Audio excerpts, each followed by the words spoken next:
Good evening.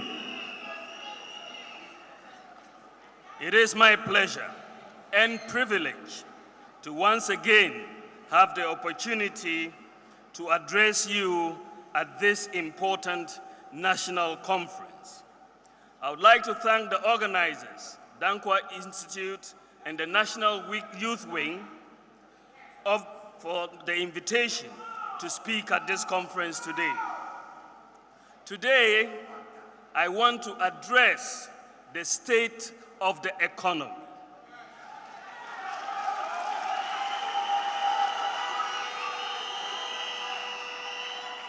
The issues about national economies and how well individual countries are handling their respective economic situations appear to be the most important thing on people's minds in recent times.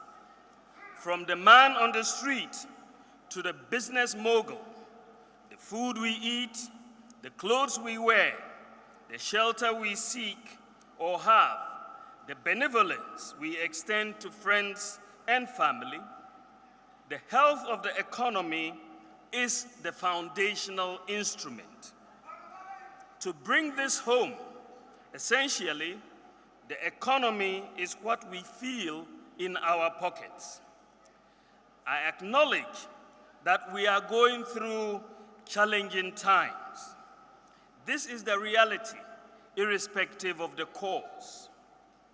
Not long ago, we had felt similar despair, the fear of losing our lives to a pandemic, and the near halt to our economy as we battle to survive each day. Some years ago, we had been confronted by very dire circumstances.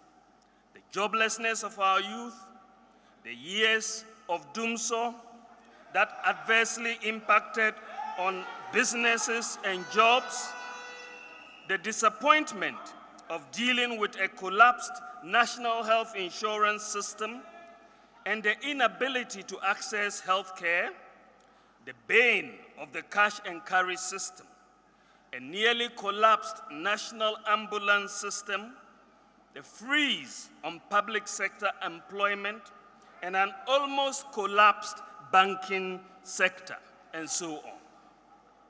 The economy was on the verge of collapse, and a legacy of take-or-pay contracts saddled the economy with annual excess capacity charges of close to $1 billion a year. These were basically contracts to supply energy to Ghana way in excess of our requirements, but we were obligated to pay for the power whether we use it or not. We were confronted with a banking crisis, and not dealing decisively with it would have meant disaster for the economy, as the entire banking system would have collapsed. In addition to not keeping up with the excess capacity payments for energy would have meant throwing the country back into the new bout of doomsday.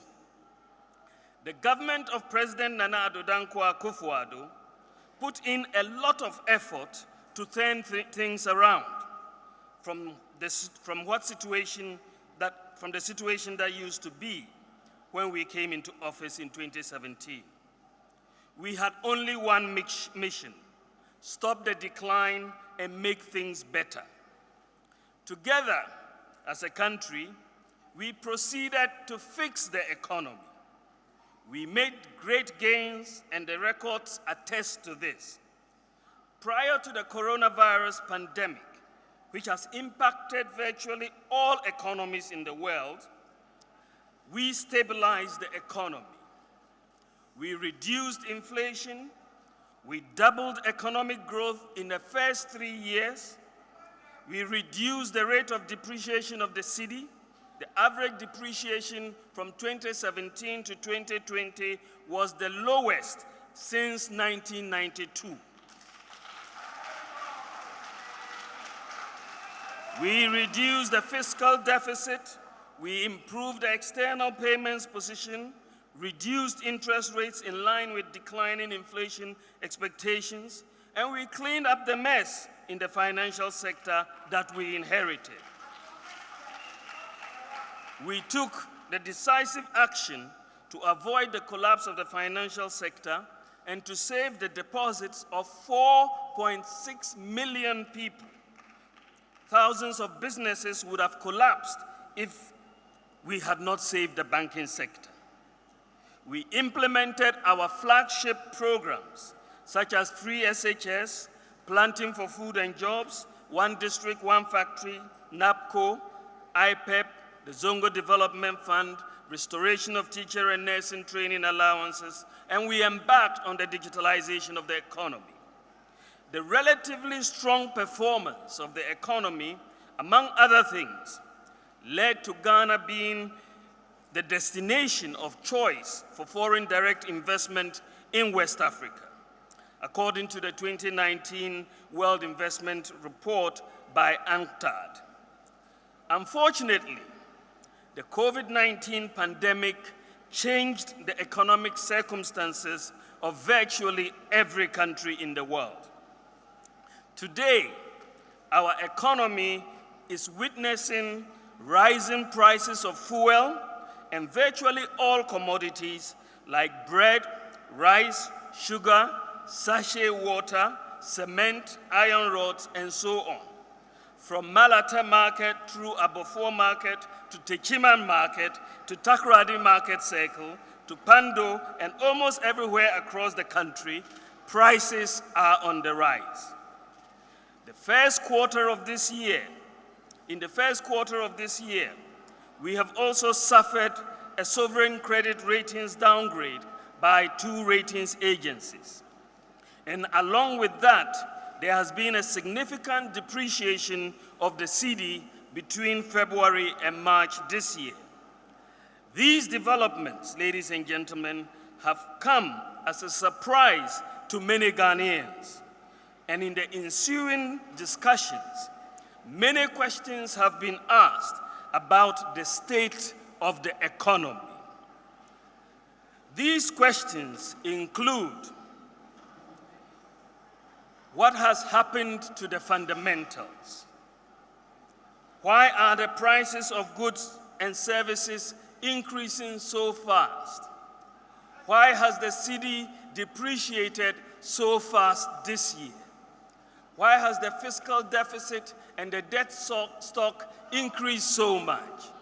What projects and programs does government have to show for the higher debt? Are the government flagship programs like free SHS the cause of our current economic challenges? How about the promise to move the economy from a focus on taxation to a focus on production? Where is the new economy that government promised to build? How has the government tackled corruption? What has the government done to relieve suffering of Ghanaians? And how is the government solving the current economic challenges?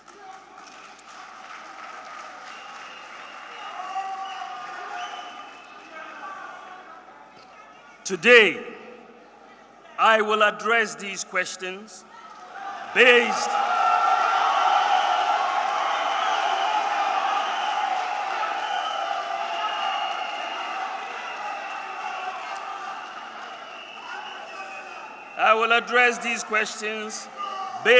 on data and facts.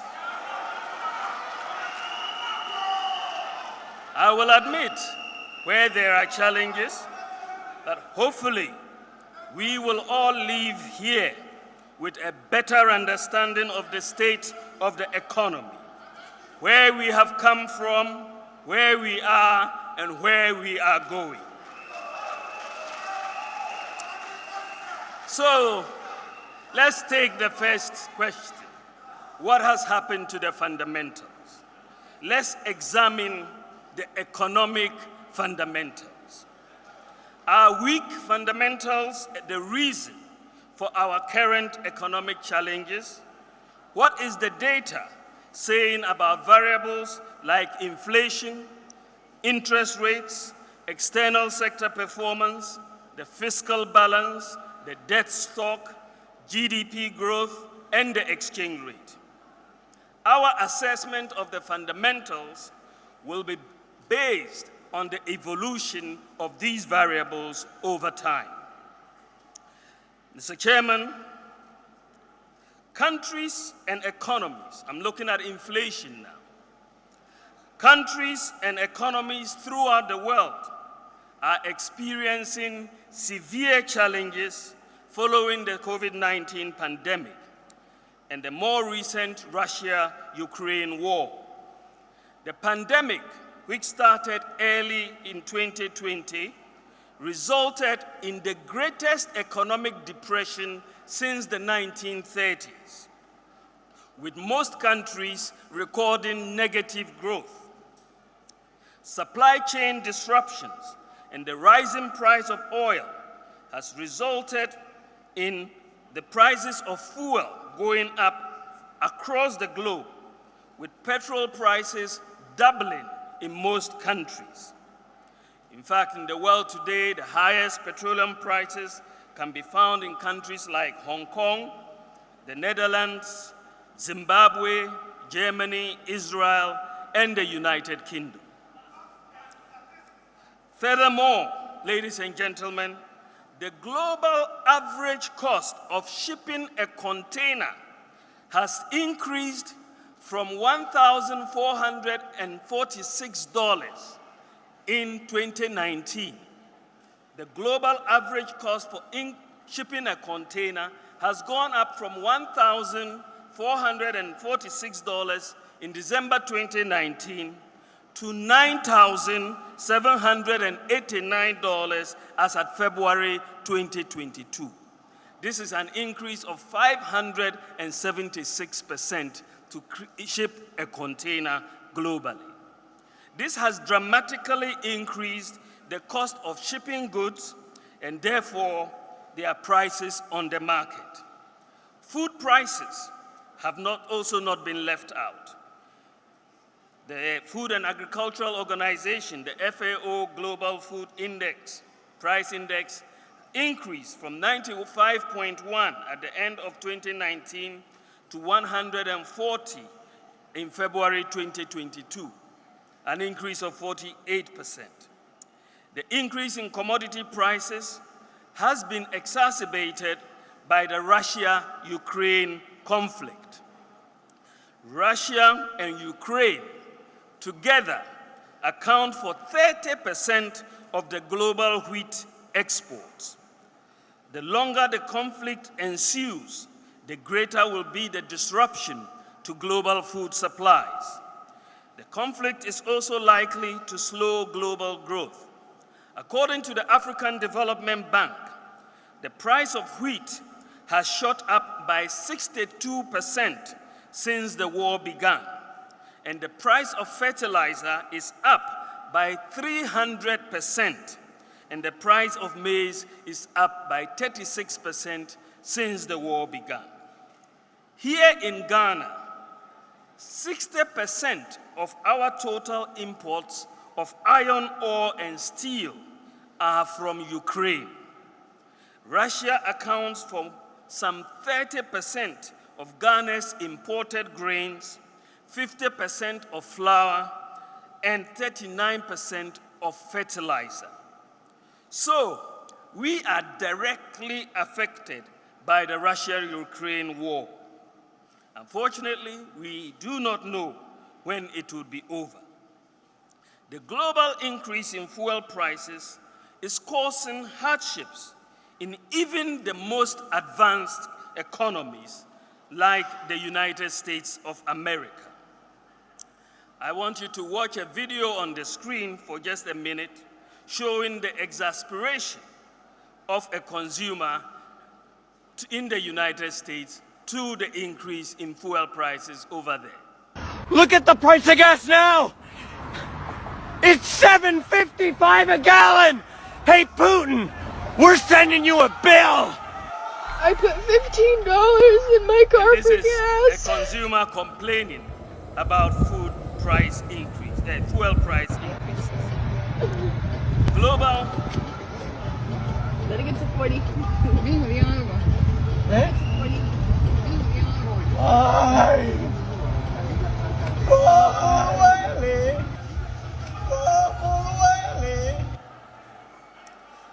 Global inflation is on the rise, as I said, in many advanced economies, like the UK and the USA, who are experiencing their highest inflation in 30 and 40 years, respectively. Africa's largest oil producer, Nigeria, is experiencing fuel shortages, as you can see the queues for fuel on the screen. They are experiencing high food prices as well as power outages. Food prices are rising sharply in Algeria, and there are shortages there. There are food protests in Spain over high fuel prices, food and electricity bills. In the UK, consumers are complaining about energy bills, higher taxes, the water bill, higher national insurance, higher broadband charges, and so on. And in fact, the entire Eurozone is also feeling the pinch of rising prices. Ladies and gentlemen, indeed, the data shows that in the UK and the US, for example, inflation is accelerating at 3 to 4 times its rate in 2019, before COVID. In Cote d'Ivoire, inflation is accelerating at 5 times its rate before COVID-19. In Nigeria and Ghana, inflation is accelerating between 1.3 and 2 times the rate before COVID. The path of inflation in Ghana has been similar to those of other countries following the COVID pandemic.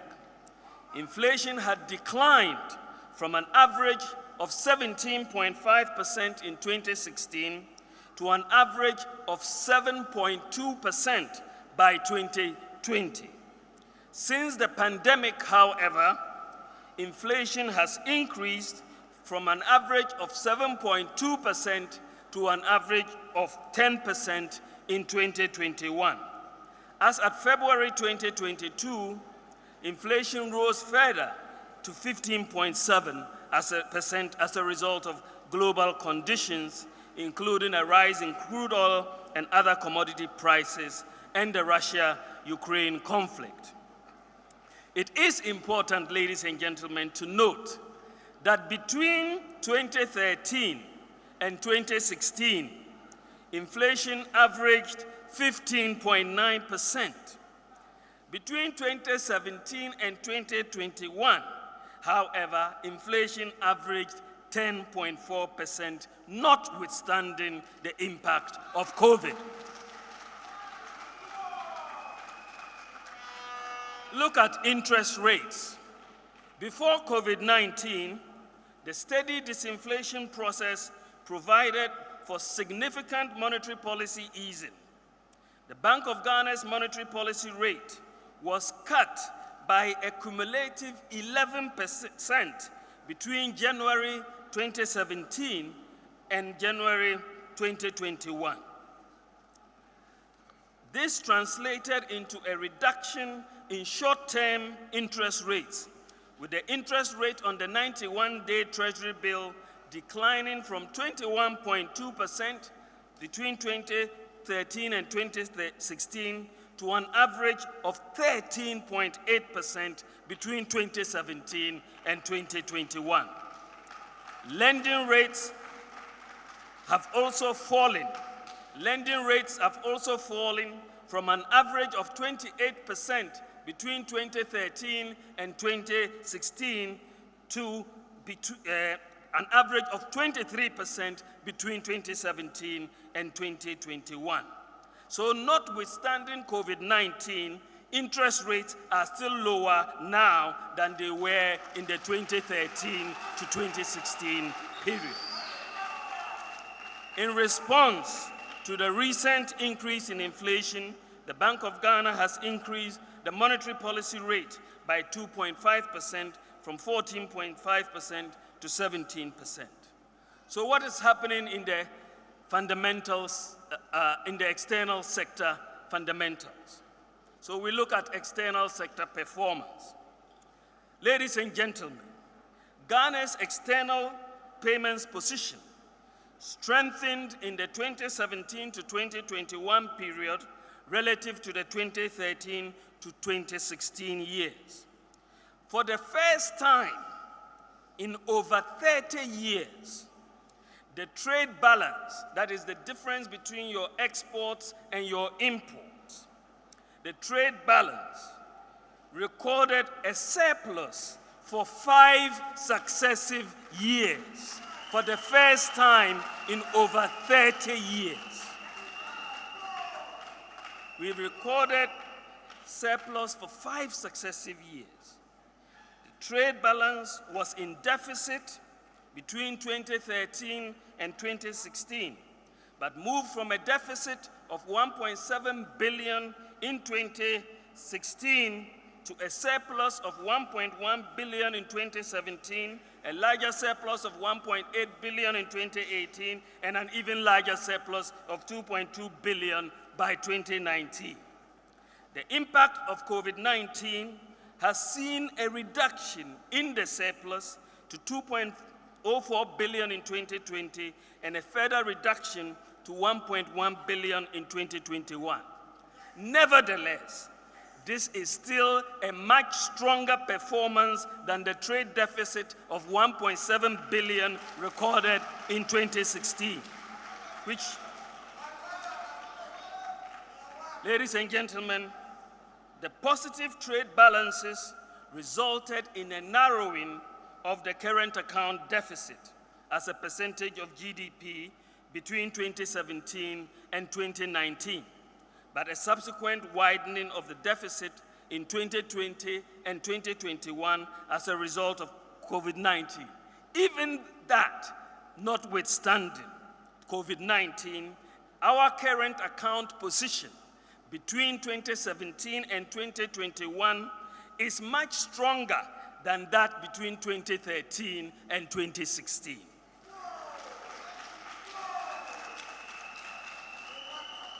Improvements in the current account performance and increased capital inflows have helped to boost Ghana's international reserves.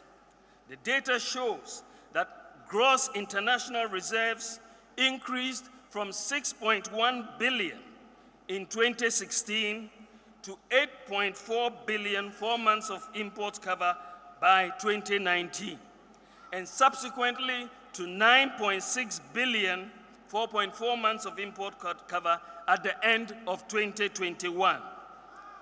By February 2022, the gross international reserves had decreased marginally to 9.5 billion for 4.3 months of import cover. So in terms of gross international reserves, our economic situation is still much stronger than what it was in the 2013 to 2016 period. Now we come to the fiscal balance and the debt. Distinguished ladies and gentlemen, the developments in the fiscal balance show a remarkable and sharp dichotomy between the fiscal deficit, that is the difference between government revenue and government expenditure, before COVID and after COVID. The fiscal deficit between 2013 and 2016 averaged about 7% of GDP. Between 2017 and 2019, that is before COVID, the fiscal deficit declined to an average of 4.5%. For the first time in a decade, we recorded primary balance surpluses for 3 years in a row. And to sustain the path of fiscal discipline, Parliament passed into law a Fiscal Responsibility Act that limits the fiscal deficit in any year to a maximum of 5% of GDP and requires a positive primary balance. Then, out of the blue, we were doing so well, we had brought the fiscal deficit down from an average of 7.2% in 2013 to 2016 to 4.5% by 2019. Then, out of the blue, in 2020, COVID hit.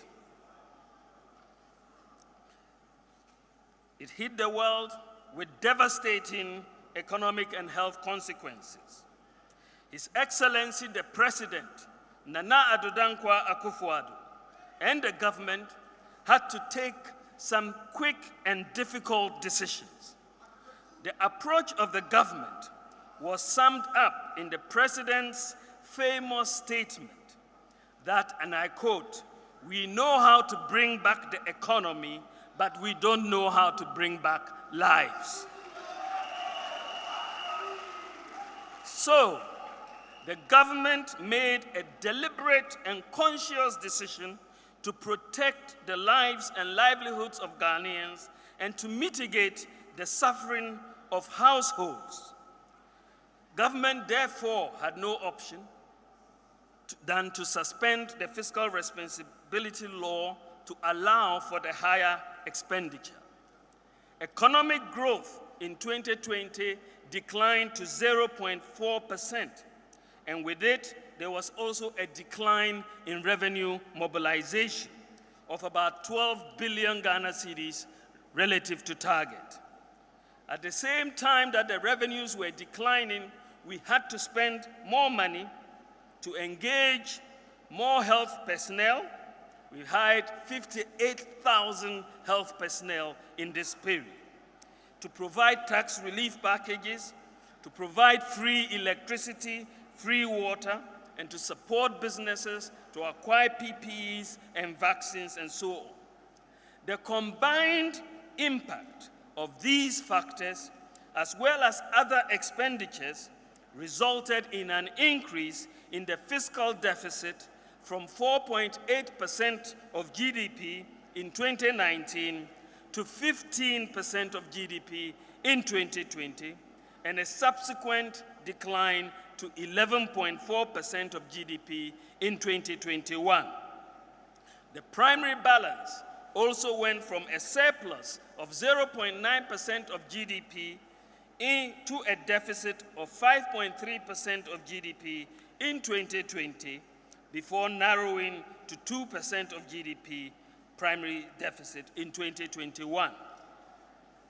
I should note that Ghana has been acknowledged globally for doing an excellent job in managing the COVID-19 pandemic.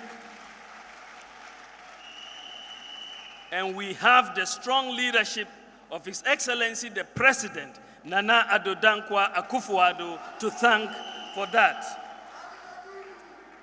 Deaths from COVID so far have totaled 1,445, and the total case count, as at yesterday, the total cases in Ghana was at 42 cases. So we have managed the COVID very well, and the expenditure was necessary for us to do so and to save lives. Some commentators and analysts have argued that the COVID expenditures could not be the only reason for the large fiscal deficit that was recorded in 2020 and 2021. In fact, I agree with this view because the data supports it, and I'll show you why. Comparing the fiscal deficit in 2020 and 2021 between Ghana and other sub-Saharan African countries, the data shows that COVID expenditures alone were not sufficient to explain the increase in our fiscal deficits. The fiscal deficit to GDP in Ghana increased by threefold compared to 1.23 for Nigeria, 1.02 for Egypt, and 2.43 for Cote d'Ivoire. In addition to COVID-19, there were two major items of expenditure.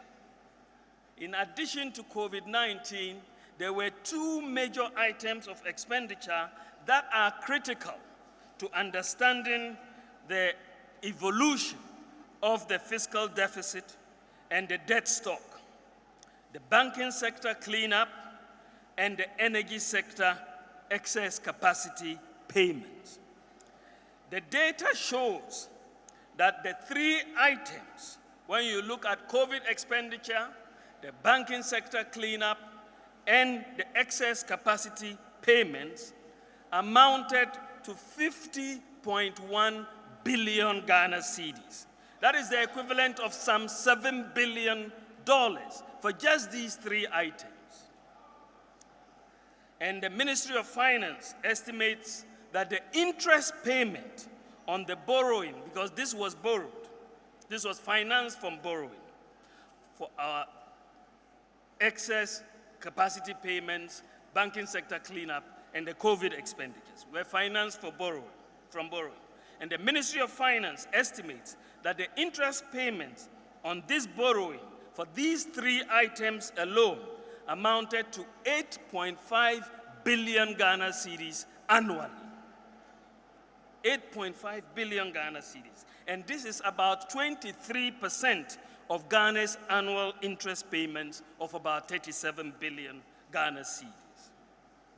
So to put this expenditure of 50.1 billion and interest costs of 8.5 billion in perspective, it is important to juxtapose this expenditure against the total expenditure or releases on some of our key flagship projects, including free SHS, One District, One Factory, Planting for Food and Jobs, the development authorities, the Ghana Card, Zongo Development Fund, NAPCO, teacher training allowances, and nursing training allowances. The data shows that over 5 years, over the last 5 years, our expenditure on all of these flagship projects was 15.6 billion Ghana cedis. Over 5 years. And this is compared to our expenditure on those three exceptional items I've just mentioned of 50.1 billion Ghana cedis. The expenditure, in fact, on these three items amounted to more than 3 times the expenditure on the flagship programs in the table that you are seeing. In fact, the annual interest cost of the borrowing for the exceptional items would pay for double the annual cost of all these flagship programs. Of the 3 exceptional items, apart from renegotiating the terms of the IPP agreements, it is important that the receiver for the financial institutions retrieve the assets of the institutions to defray a significant portion of the 25 billion Ghana cedi debt. Now let me get to the debt stock. According to the World Bank, the attempt by governments across the world to protect livelihoods and to stimulate their economies has meant higher fiscal deficits and debt levels globally. Sizable discretionary support, along with a sharp contraction in output and an ensuing fall in revenues, has led to a surge in government debts and deficits globally. In 2020, the global government debt increased by 13 percentage points of GDP to a new world record of 97% of GDP. That was a new world record. In advanced economies, the debt to GDP was up by 16 percentage points to 120% of debt to GDP. and in emerging market economies, it was up by 9 percentage points to 63% of GDP. In fact, the data shows that the debt to GDP ratio after COVID increased in the US, the UK, Cote d'Ivoire by 12, 18, and 12.3 percentage points of GDP, respectively. The table shows that Ghana's total debt stock has increased from 122 billion in 2016 to 351 billion in 2022, an increase of 229.6 billion. At the end of 2021, external debt amounted to 170 billion, 38.7% of GDP, and domestic debt totaled 181 billion, 41.4% of GDP. Between 2019 and 2021, Ghana's debt to GDP increased by 17.6 percentage points of GDP.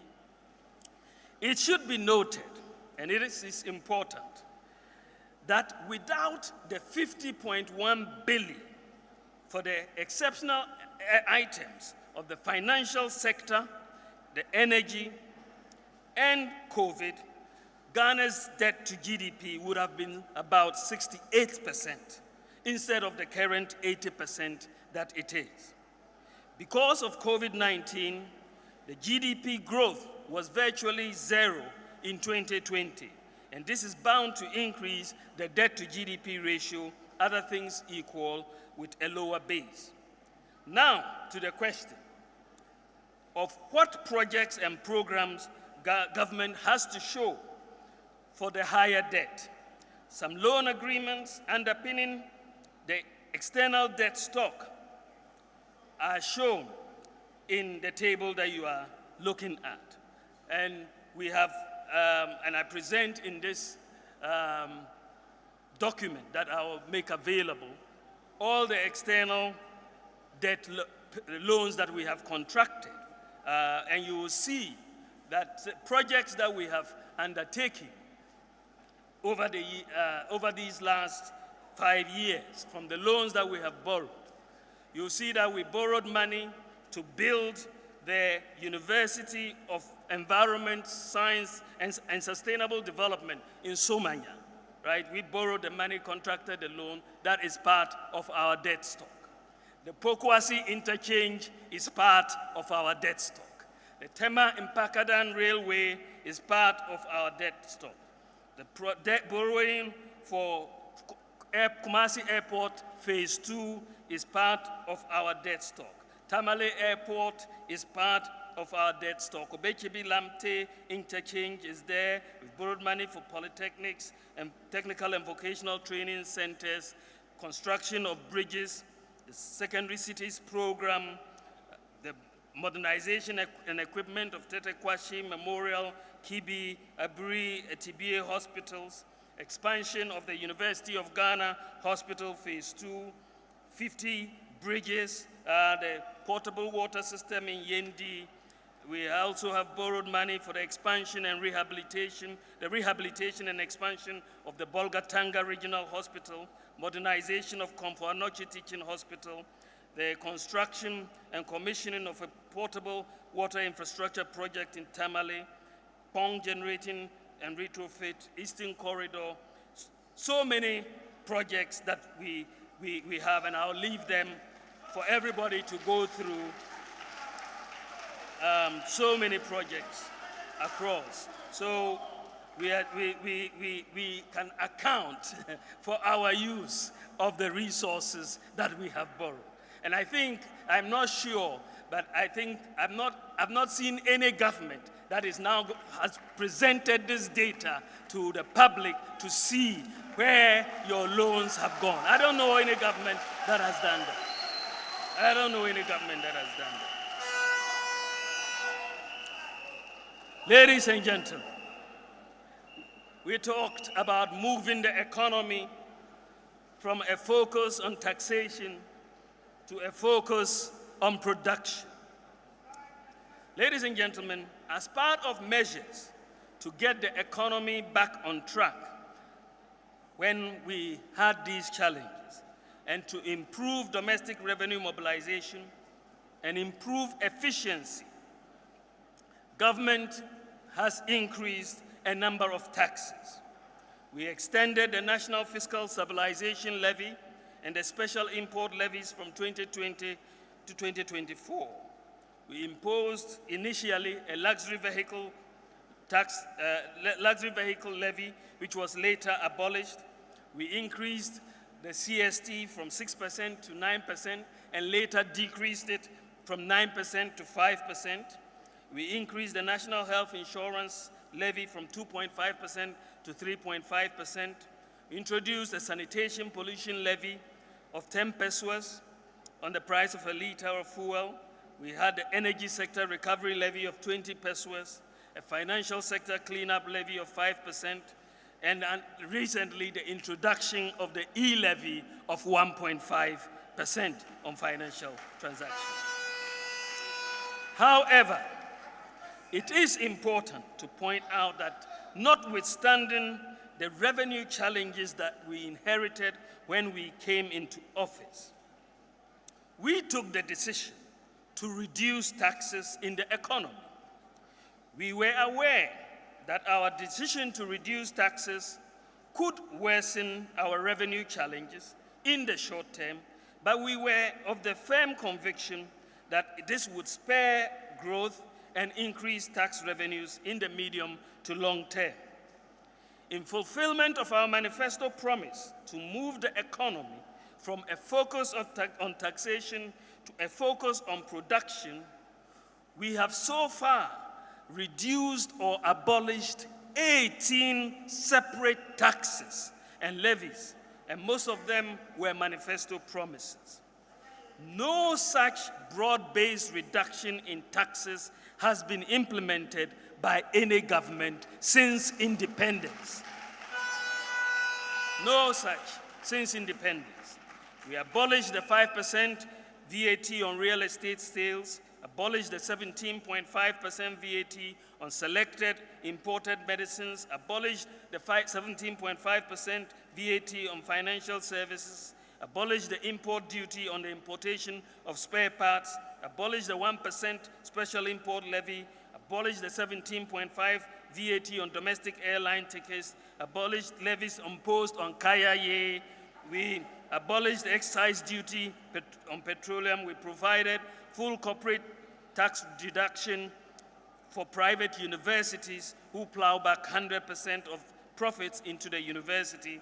We reduced the national electrification levy from 5% to 3%, reduced public lighting levy, reduced the special petroleum tax from 17.5% to 13%. We replaced the 17.5 VAT with a flat rate of 3% for traders. We granted a capital tax exemption on stocks traded on the Ghana Stock Exchange, abolished the income tax on mutual funds and unit trust schemes, abolished the income tax on real estate investment trust, and we recently reduced the withholding tax for gold exporters from 3% to 1%.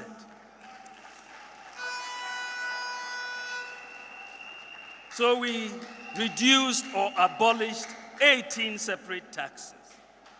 And despite these tax reductions, the data shows that revenue collection in nominal cedi terms has increased by 25% annually since 2017. Beyond these measures, government focused on production in the real sector. We said from taxation to production. Virtually every government, ladies and gentlemen, in our history has noted the need for Ghana to change the structure of the economy through diversification and by shifting from the focus on the production of raw materials to value addition. This is a key pillar of Nana Addo Dankwa Akufo-Addo's Ghana Beyond Aid agenda.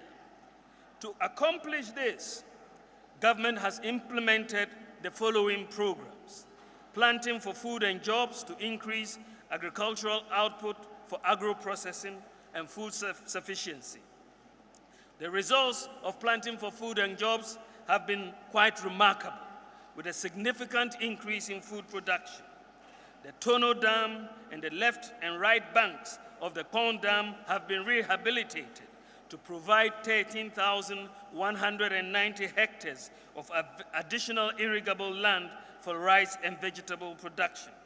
80 warehouses have been constructed with a combined storage capacity of 80,000 metric tons to provide storage and reduce post-harvest losses.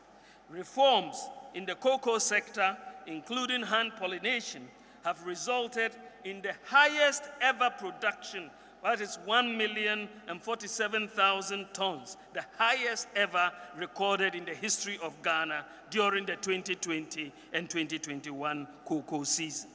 The one district, one factory policy has taken off with significant impact on the manufacturing sector. 106 factories have been completed and are operational, and 148 factories are under construction. And this represents, ladies and gentlemen, this represents the largest number of factories established under a government in Ghana since independence. The facilitation of the growth of an automotive industry is on course. Volkswagen, Suzuki, Sinotruk, Peugeot, and Toyota, and recently Nissan, have all established assembly plants in Ghana. Kia, Hyundai, and Renault are also on course to start production in Ghana this year. Kantanka Automobile is also benefiting from the same incentives that have granted all of these foreign investors. Ladies and gentlemen, we have started the process of building the integrated bauxite and aluminum industry. The partner for the project, Rockshore International, a wholly Ghanaian-owned company, has been selected as the partner and has already started work to develop the Nyinahin Mpasaso Hills. The minerals resource estimate to confirm the quantity and quality of the bauxite is being undertaken this year, after which the refinery design will follow for the establishment of an aluminum refinery in Ghana. Ghana has waited since independence, and with visionary leadership, sound planning, and by the grace of God, it is finally happening. We are building an integrated bauxite and aluminum industry. Also, government through Exim Bank has committed $60 million to supporting local pharmaceutical companies. So far, 75% of the approved amount has been released to the local pharmaceutical companies.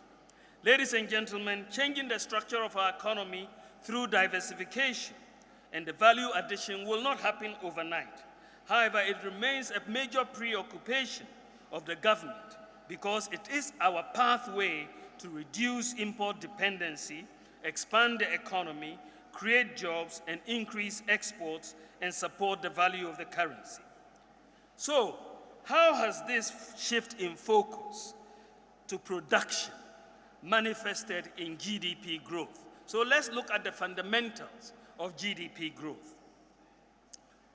Ladies and gentlemen, after a period of sluggish and declining growth, real GDP growth picked up from 3.4% in 2016 to an average of 6.9% between 2017 and 2019. The onset of COVID-19 in 2020, however, resulted in a sharp reduction in GDP growth to 0.4%. In fact, many countries in the world recorded negative growth in 2020. Ghana was one of the few countries that had a positive growth, even though it was very small. The resilience of the economy manifested in 2021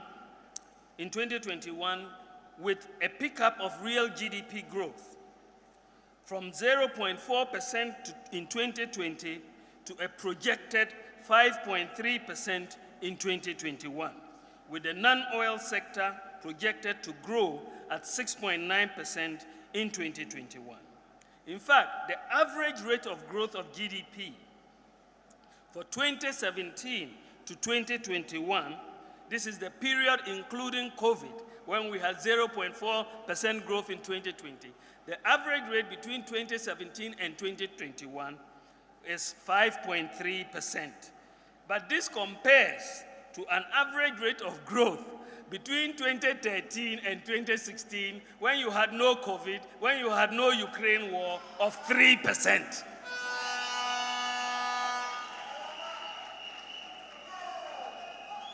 Therefore, even with COVID, the growth of the economy is fundamentally stronger than it was in the 2013 to 2016 period.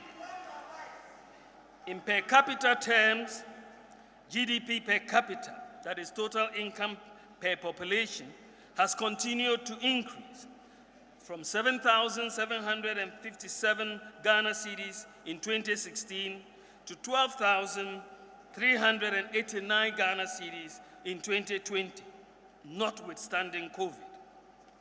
This represents an increase in GDP per capita by some 60% since 2016. In US dollar terms, GDP per capita increased from $1,978 US in 2016 to $2,213 US in 2020. This was the year where we had almost zero growth, but we still, in per capita terms, we've done better than we inherited in 2016. Ladies and gentlemen, when you look at the sectoral growth, what is happening in agri industry and services, the data tells us that the agricultural sector has seen a major increase in output since 2016, increasing from an average growth of 2.85% between 2013 and 2016 to an average growth of 5.8% between 2017 and 2020. In fact, 2017 to 2020, our average growth in the agricultural sector is double what it was in 2013 to 2016. And this is as a result of the success of the Planting for Food and Jobs program.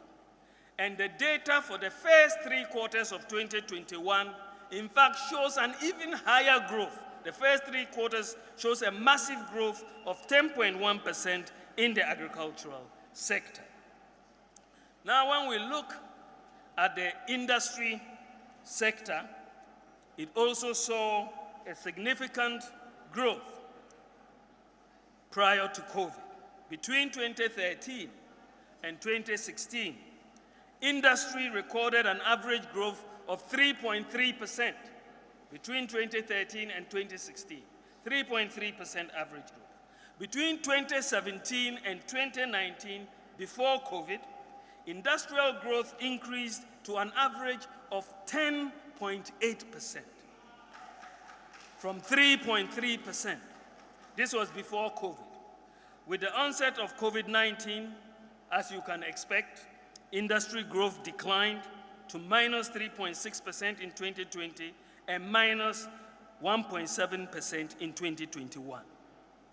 Between 2017 and 2020, industry growth grew by 7.2%. That is including the COVID years. Between 2017 and 2020, 7.2%. And this is more than double the growth in 2013 to 2016 when they did not have COVID at all. Growth in the service sector between 2013 and 2016 averaged 5.2%. Prior to COVID, the service sector increased at an average of 7.3%. Growth, however, declined to 1.5% in 2020 to bring the average growth for the 2017-2020 period to 5.85%. There has, however, been a very significant pickup in growth in the service sector for the first 3 quarters of 2021 by 9.5%.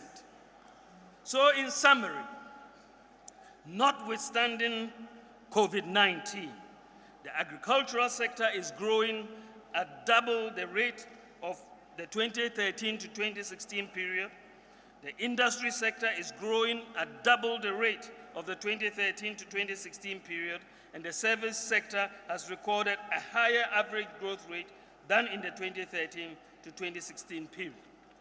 The growth fundamentals of our economy are strong and resilient.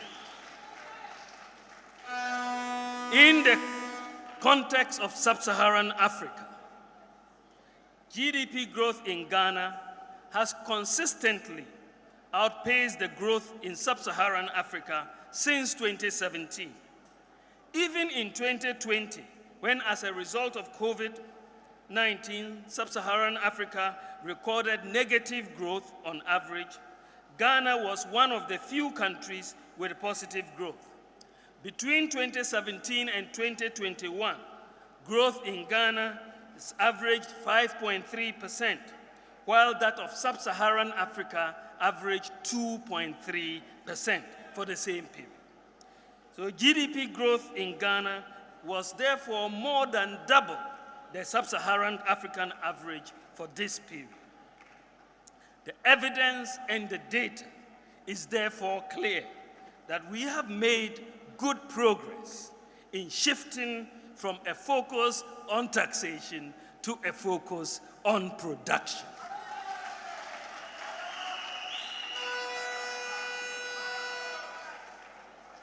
We are also seeing in the area of unemployment declines in unemployment.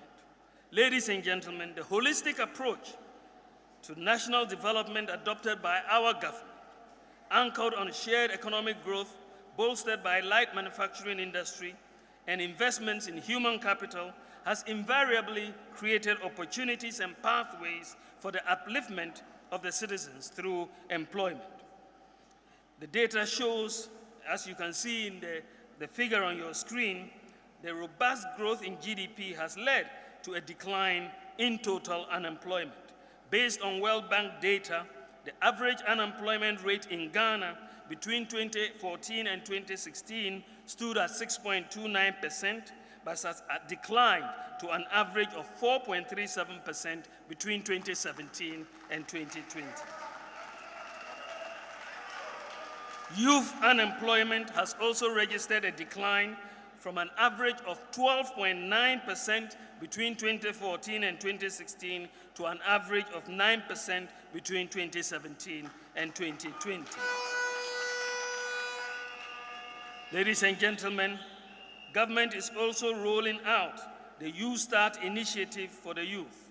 It is a major initiative which will provide the youth entrepreneurs with training, advisory services, and funding to enable them scale and grow their businesses. I now come to exchange rate development. And what do the fundamentals say? So,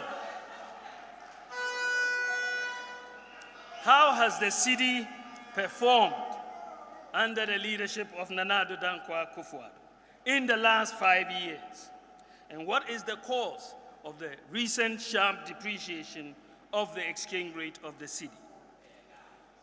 The data shows quite clearly, when you look at this graph, shows a clear dichotomy for the depreciation of the cedi between 2013 and 2016 and between 2017 and 2021. Cedi depreciation reached a high of 32.5% in 2014 and declined to 9.7% by 2016. The rate of depreciation further declined to 4.7% in 2017, before increasing to 12.9% by 2019, and then declining again to 3.9% in 2020, and registering 4.1% in 2021. The data shows that the average exchange rate depreciation during the 2017-2021 period, the average exchange rate depreciation over these 5 years under our government is more than twice as stable as during the 2013 to 2016 period, when the average depreciation was 18%. So you are comparing our average depreciation over 5 years of 6.8% to theirs of 18%. It's night and day. And you will see, in fact, when you look at the history of the Fourth Republic, the worst performances of the exchange rate so far since 1992, the worst exchange rate depreciation has happened in 2 eras, between 1993 and 2000, and between 2009 and 2016. Those are the worst performances in the exchange rate. I wonder who was in charge of the economy at that time.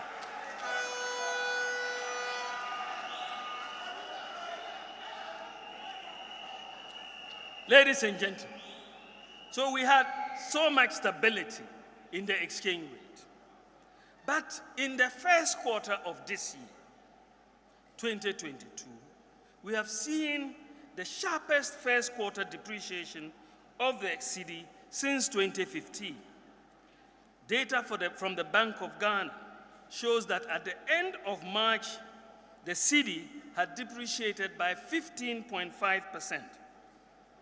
So what explains this? That you had such low depreciation, and all of a sudden, within a few months, you had such a high level of depreciation. Why did we see this? A number of factors can be adduced to explain what happened.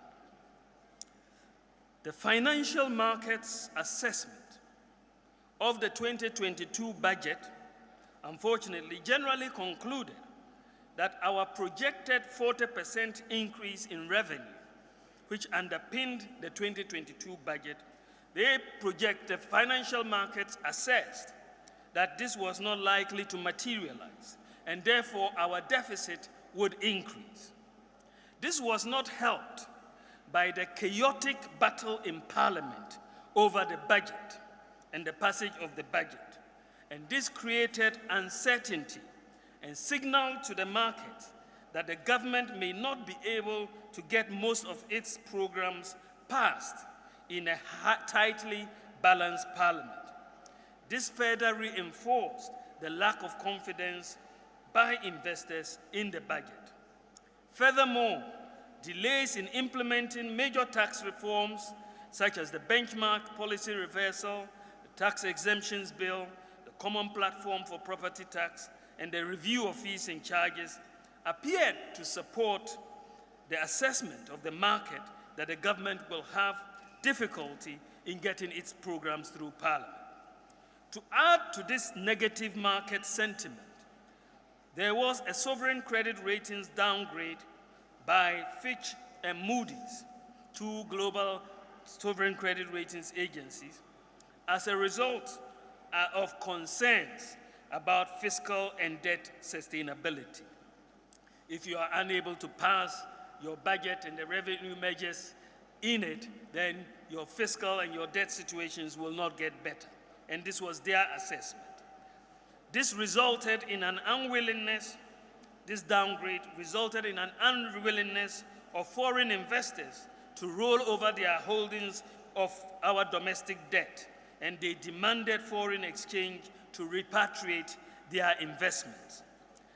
The lack of access to the sovereign bond market by emerging markets globally, and Ghana's announcement that it would not issue a sovereign bond in 2022 also worried investors about the adequacy of our foreign exchange reserves going forward.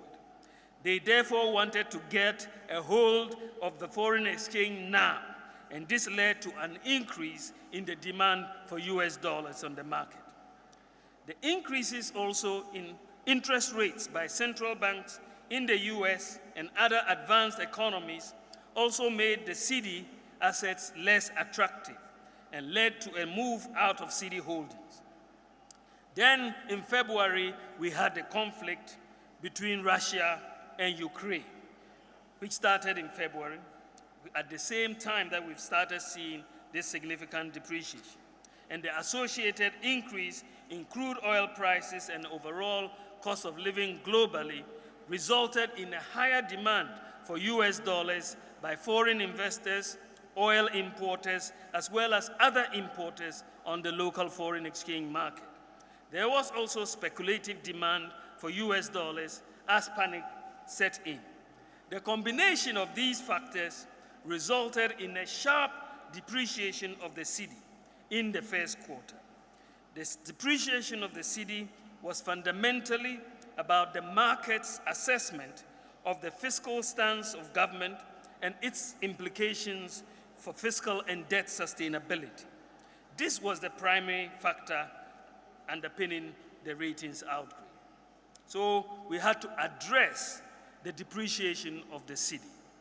It therefore called for an appropriate fiscal adjustment to address the fiscal rigidities and ensure that the fiscal targets for the 2022 budget and beyond were met. Basically, we needed to cut expenditure and increase revenues of the magnitudes that will allow us to be on the path of fiscal and debt sustainability. Our assessment is that what we are facing is not a financing problem. And so we are not just going to go and borrow to solve the problem, unless that borrowing provides fiscal space to undertake critical reforms on the expenditure and revenue sides of the budget, as well as increasing economic growth. Government has taken the decision and announced revenue and expenditure measures in this regard. This include, on the expenditure side, the discretionary spending cut by an additional 10%, ongoing measures to eliminate ghost workers from the payroll, renegotiation of energy sector IPPs, prioritization of ongoing public sector projects over new ones, pursuing reprofiling strategies to reduce the interest expense burden on the fiscal, 50% cut in fuel coupons allocations to government appointees and political heads and political appointees, a moratorium on the purchase of imported vehicles for the rest of the year. On the revenue side, we have the implementation and collection of the revised property rate, implementation of the EVAT, rollout of the simplified tax filing mobile application, prioritized revenue assurance, compliance, enforcement packages, and no duty, no exit from the MPS terminal at Tema Port. And these are all very significant measures and critical steps in the right direction. In response to the increasing inflation and exchange rate depreciation, the Bank of Ghana has tightened monetary policy by increasing its policy rate by 2.5% from 14.5% to 17%, and increased reserve requirements of banks from 10% to 12%. The capital adequacy ratio has been increased from 10% to 13%. Also, a new foreign exchange auction for oil importers has been implemented by the Bank of Ghana, and this will help reduce volatility on the foreign exchange market. The announcement of these fiscal and monetary policy measures, along with the passage of the revenue measures in the budget by Parliament, has increased confidence, the confidence of investors about Ghana's fiscal outlook, and appears to have restored calm on the foreign exchange market.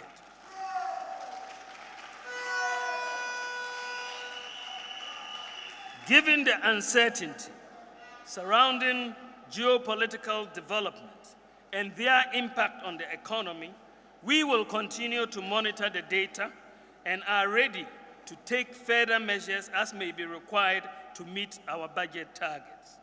The relaxation of the COVID-19 restrictions and the opening of our land borders is expected to result in increased economic activity and economic growth. In summary, the data clearly shows that overall, COVID notwithstanding, the economic fundamentals of inflation, interest rates, exchange rates, GDP growth, the trade balance, current account balance, gross international reserves during the 2017 to 2021 period are largely much stronger than they were in the 2013 to 2016 period. The fiscal deficit to GDP and the debt to GDP variables are weaker, given the COVID-related expenditures, banking sector cleanup costs, and excess capacity payments to IPPs. We should note that no government in the history of Ghana, no government has had to deal with a global pandemic, which resulted in the worst global depression since the 1930s, and a war between Russia and Ukraine and its implications, and a financial crisis pretty much in succession. No government has been able to deal with these: the financial sector crisis, COVID, the war in Ukraine, and the pandemic. Under these circumstances, given what we have had to deal with, when you look at the fundamentals, our management of the fundamentals has been quite remarkable.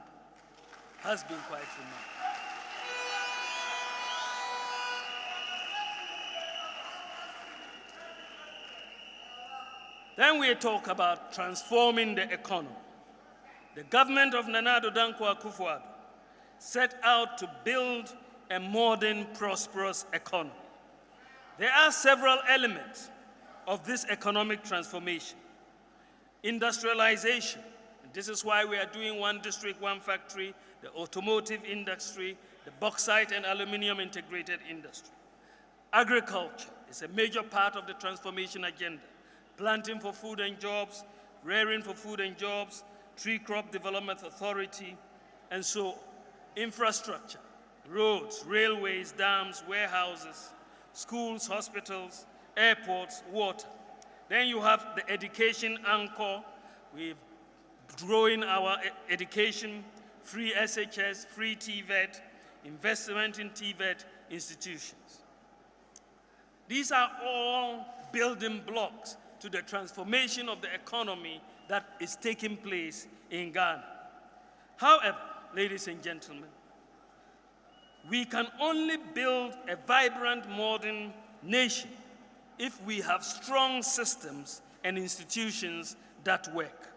Otherwise, we will be stuck in a vicious cycle of rhetoric and underdevelopment. The focus of economic management by successive governments since independence in Ghana has been on crisis management. As a result of factors such as the collapse in commodity prices, increase in oil prices, debt unsustainability, political instability, macro instability, and so on, governments have by and large not focused on the underlying system that underpins economic activities.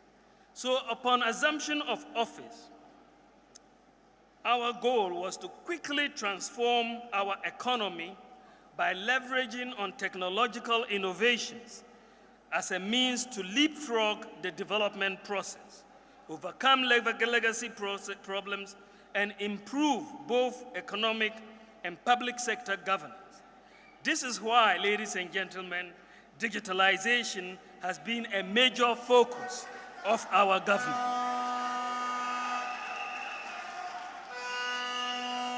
Our strategy since 2017, our strategy has been to build a new system through digital transformation. I'll now look at how we have done so. We are addressing the issue of a unique identity. From independence until we came into office, Ghana did not have a national ID system. And we quickly moved to issue the biometric national ID card, the Ghana card. This Ghana card project was initiated by President Kufuor, but was practically abandoned for 8 years. So far, 15.9 million people have been enrolled on the Ghana card by the NIA. With the Ghana card, the identity of people, even dead people, can be established using their fingerprints. And I must say, this is one of the most transformational projects implemented by any government since independence.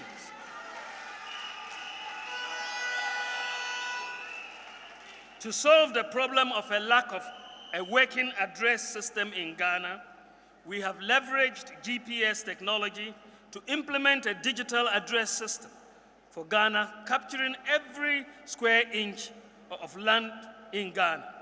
In the process, the Land Use and Spatial Planning Authority has identified and provided 7.5 million properties in Ghana with street names and house numbers. And the process of affixing address plates to these properties is ongoing. Then we set out to promote financial inclusion through mobile money interoperability. Mobile money interoperability has made it possible to transfer money seamlessly across different mobile money networks and between bank accounts and mobile wallets. Today, because of the mobile money interoperability we have implemented, today you can transfer money from MTN to Vodafone or to Tigo, and also make payments from your mobile money account into a bank account. And you can receive payments from abroad, remittances, onto your mobile phone. Before you had to go to Western Union if somebody sent you money, or go to the bank to get that money. But because of mobile money interoperability, when they send you money from London, United States, or Canada, or Germany, it can come directly onto your mobile phone, and you can go ahead and spend it.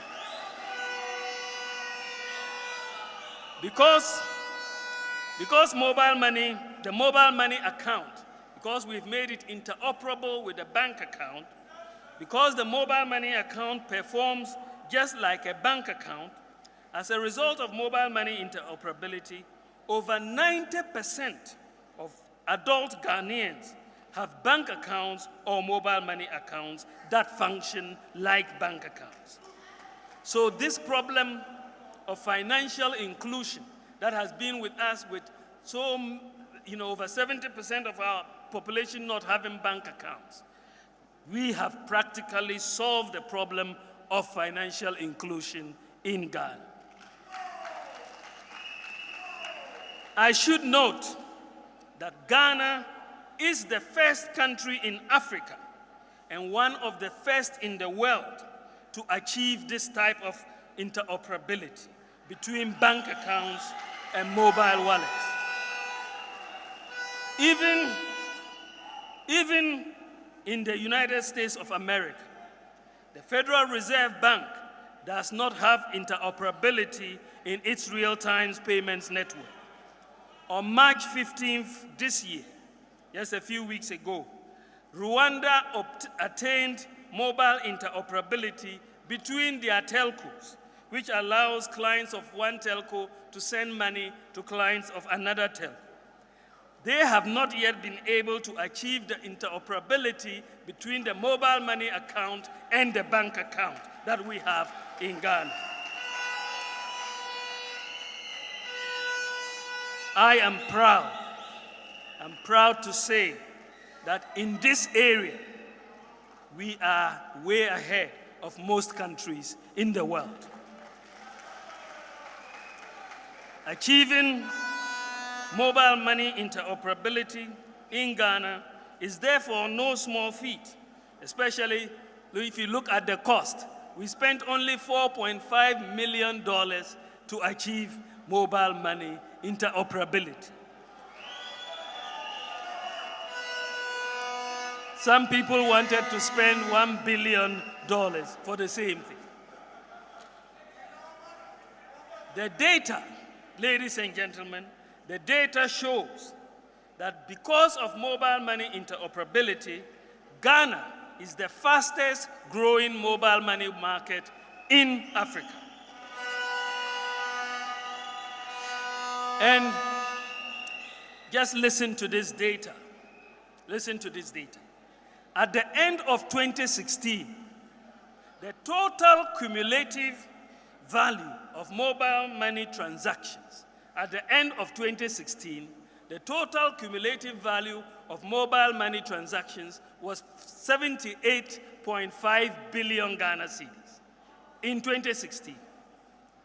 Following mobile money interoperability, the total cumulative value of mobile money transactions has increased from 78.5 billion to 978.3 billion.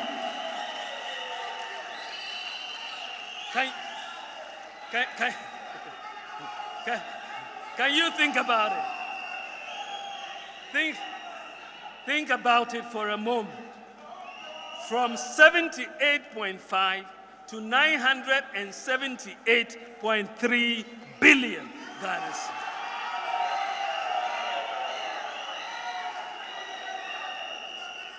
And they don't understand why the future is digitalization. They don't understand.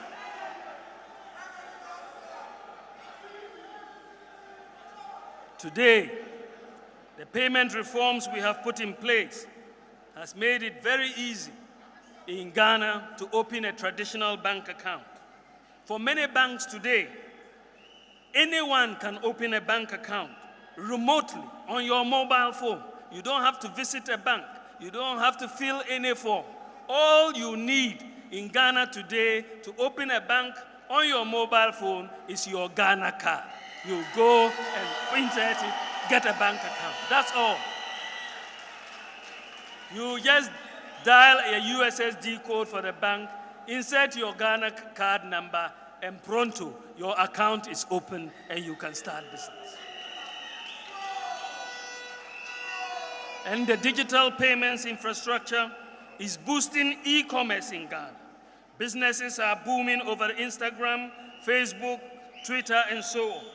Many people cannot afford to rent or build shops, but they are able to do business on the internet at little cost, with deliveries helped by the digital address and payments using mobile money interoperability.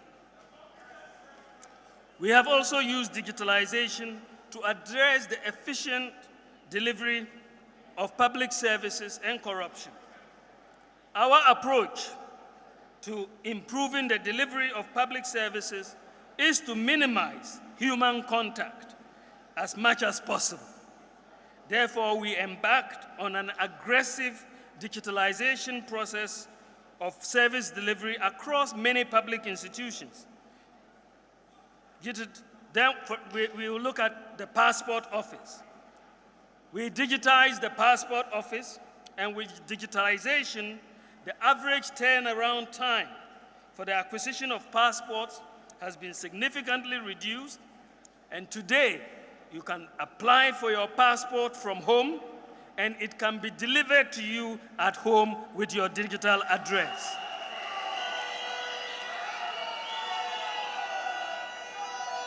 The digitalization of the passport application process has resulted in a significant increase in the number of passport applications that are processed annually, and also a significant increase in the revenue for the passport office.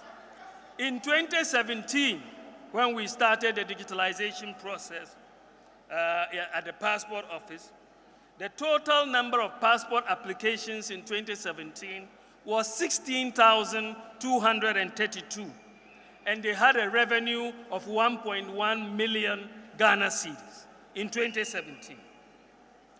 In 2021, after digitization, the Passport Office online received 498,963 applications, from 16,000 to 498,000. And the revenue the Passport Office made has increased from 1.1 million Ghana cedis to 56.7 million Ghana cedis. And they still don't understand the link between digitization and the economy. We went to paperless ports. Previously, the bureaucracy in clearing goods at the ports involved a lot of paperwork and used to be largely manual. This caused delays, corruption, inefficiencies, frustration, and loss of revenue to the government. Many citizens who had cleared goods at the country's ports had horror stories about their experiences at the port. The introduction of the paperless port system has reduced the layers and simplified the process, reduced the time needed to clear goods and the avenues for corruption, and increased efficiencies and revenue mobilization at the ports. Since the introduction of the paperless ports, customs revenue has increased from 10 billion Ghana cedis in 2016 to 16 billion in 2021. Let's look at the DVLA. The DVLA offers two traditional services: driver's licenses and vehicle registration. These services have been fully digitalized. With digitalization of the driver's licenses in 2019, the DVLA experienced an increase in service by 109% after digitalization. As you know, the average cost at the DVLA is 500 cedis and 550 cedis for vehicle and driver's license and services. And this is compared, before it's 500 to 550. But if you were dealing in the market, the Goro Boys market, you will pay between 2,000 and 3,000. So digitalization has saved a lot of people who apply for licenses and driver's licenses and vehicle registration by up to 200% and 264% at the minimum.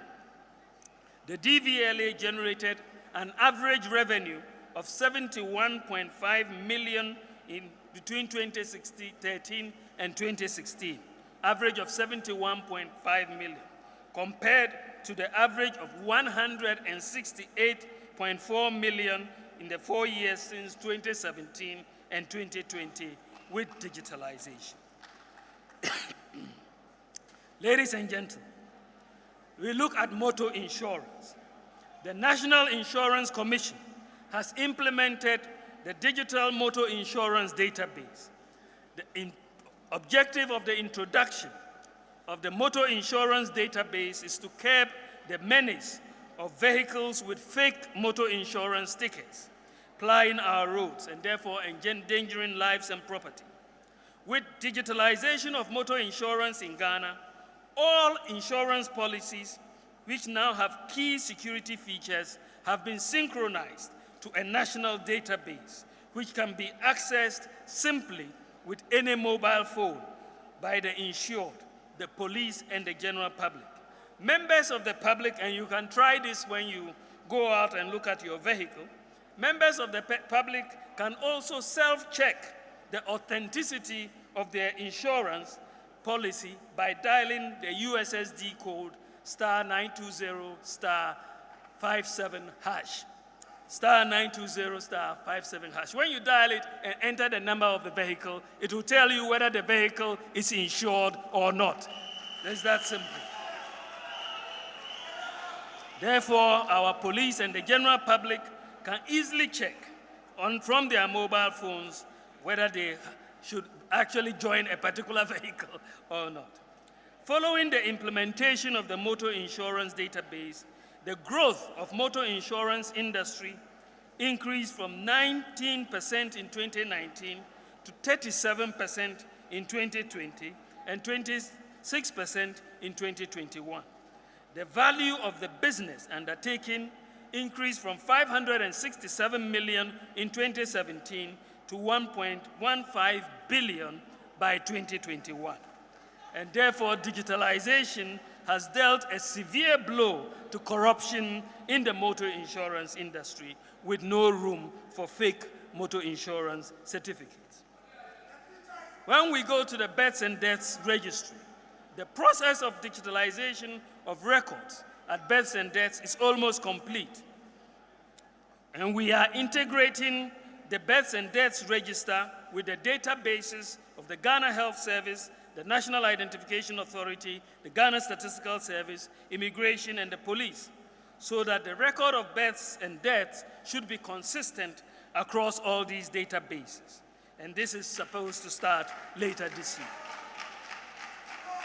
One of the most exciting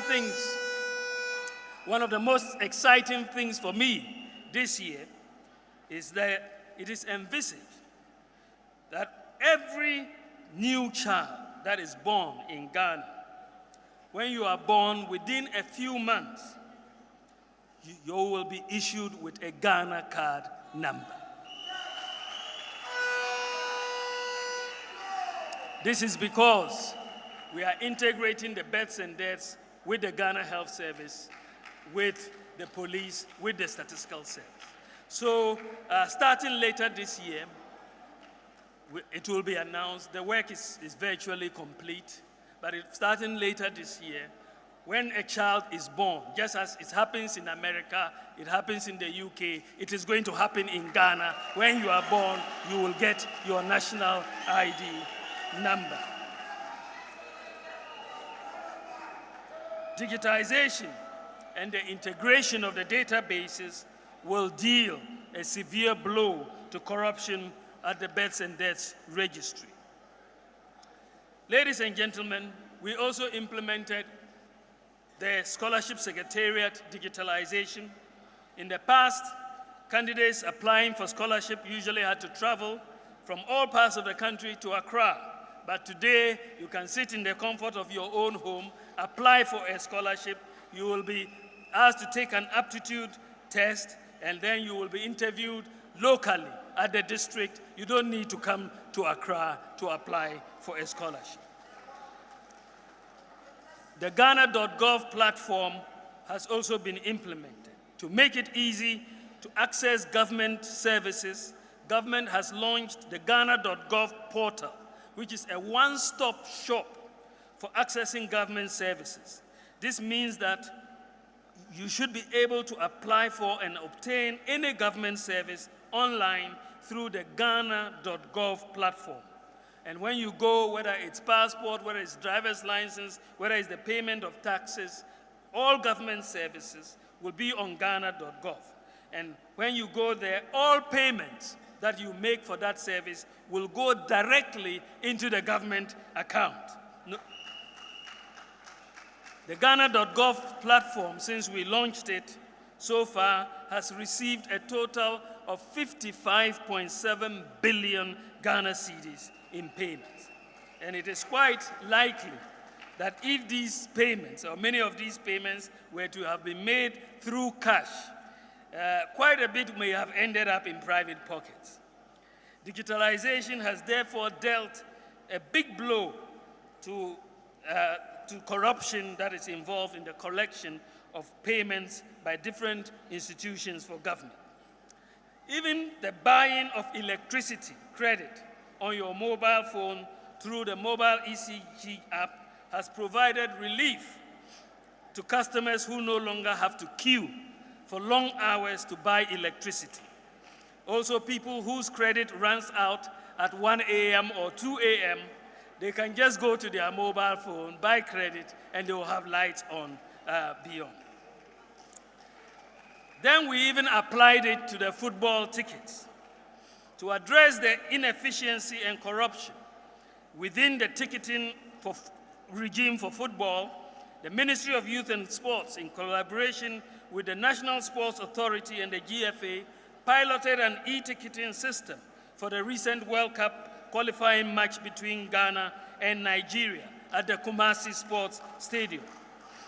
People who wanted to buy tickets could do so on their mobile phone, and there was no need to queue or waste time for tickets or to buy them from the black market. I could watch from the dashboard hour by hour as the tickets were being sold, and I knew immediately when the stadium was full. You could watch it. It was a pilot, but it was a very successful pilot. And guess what? It yielded the highest revenue of 1.423 million Ghana cedis, the highest revenue for any football match in the history of Ghana.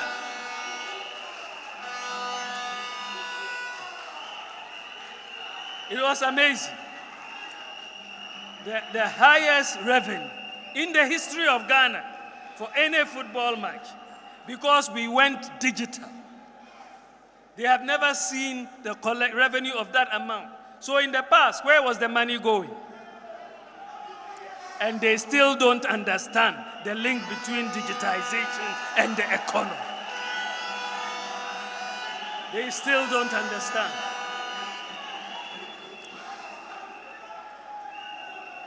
Anyway, I was told yesterday that the football clubs have also said from now on, they also want digitization at their stadium.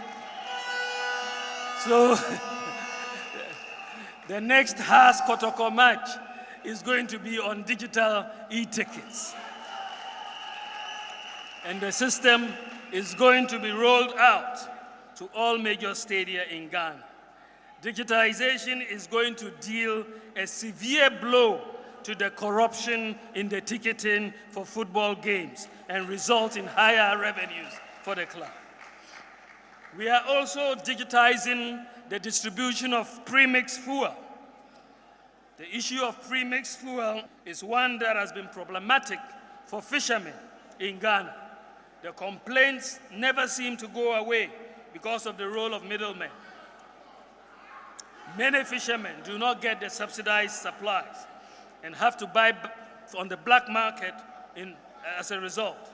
In response to this, the Ministry of Fisheries and Aquaculture has begun the process of digitizing the premix distribution. And when completed, registered fisher folks would be able to directly obtain their premix without the intervention of third parties.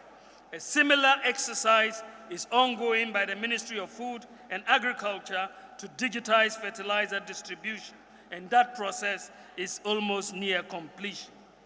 Now let's look at domestic revenue mobilization.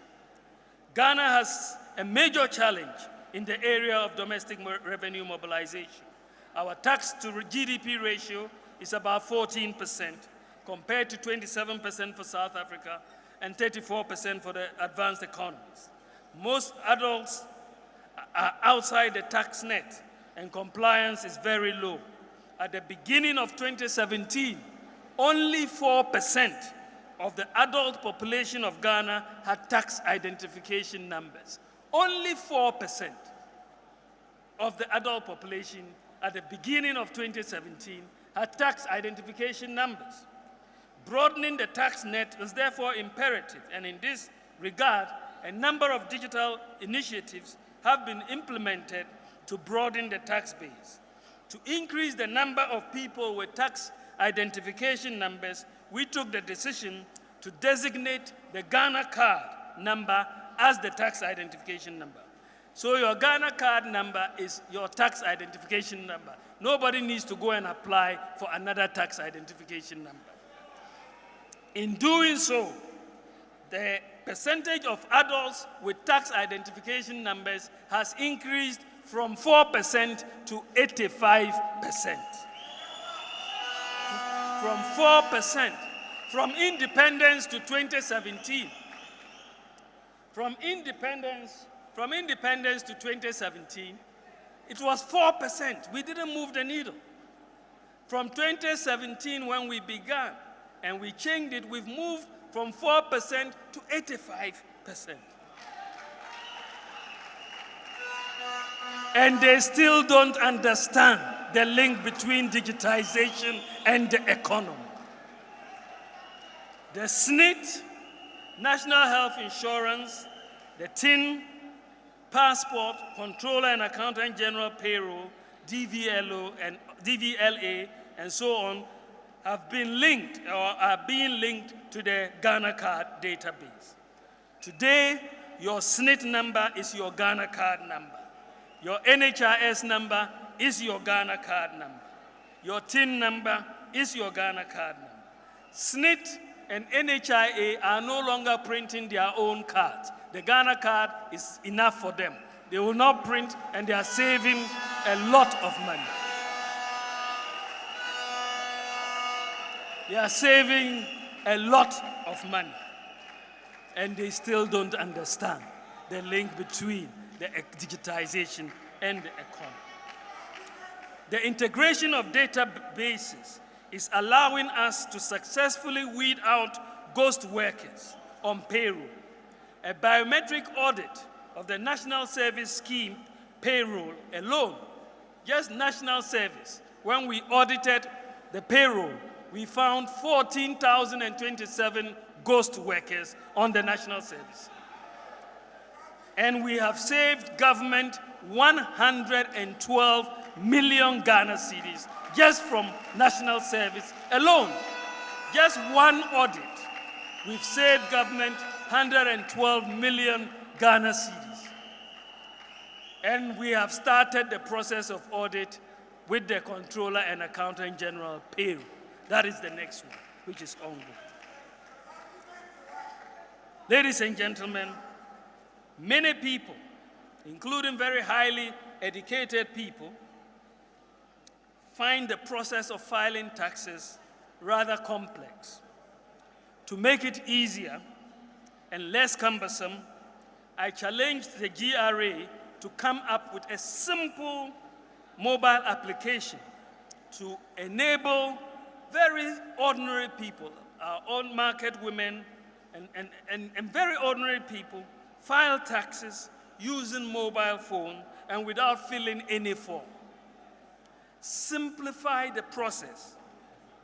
And I am happy to announce that GRA has completed that work and will very soon, in the next few weeks, hopefully, roll out this new mobile app where you can file your taxes through your mobile phone.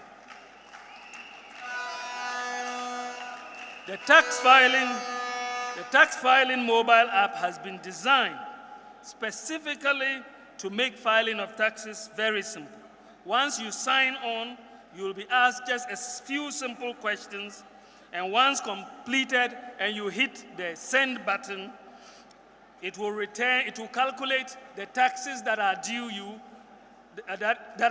or the refund that is due you. You can then proceed to pay using the mobile money or other channels.